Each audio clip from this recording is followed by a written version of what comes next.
Nima uchun suydukda oqsil bayqaladi? Nima uchun oqsil siyish kelib chiqadi? Bu oqsil siyish shunchalik xatarlikmi? Bu oqsil siyish keyincha qanday oqibatlarni olib keladi? Amaliyotda to'rdoshlar, oqsil odam badanidagi hujayra tuzg'ichi bosh birlik. Buni ham bilamiz.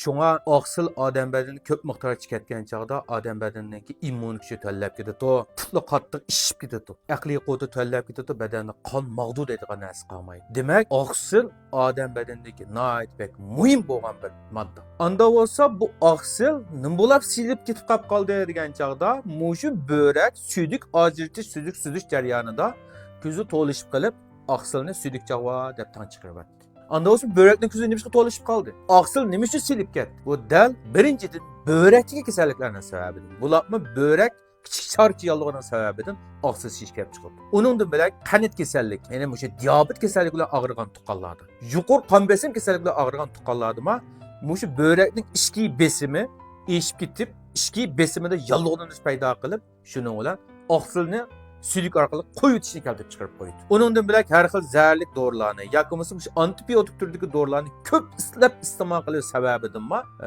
oqsil siyish kelib chiqadi. Yana birga yilik o'smasi, so'zning bo'ri chaqisi, mushunda kasalliklar giribtor bo'lgan chog'ida oqsil siyish kelib chiqadi. Ham mushu böğrekdagi har xil tosh kasalliklari, böğrekdagi suv qatorliqlarda oqsil siyish kelib chiqadi. Shunga bu oqsil siyish kasalligiga giribtor bo'lgan tuqqanlar nuqul holda böğrek bilan dori qilmay, buning kelish sababi zodi nima? Agar böğrekdagi tosh sababidan kelib chiqqan bo'lsa, toshni yo'q qilsak, oqsil siyish to'xtaydi. Suvni yo'q qilsak, oqsil siyish to'xtaydi.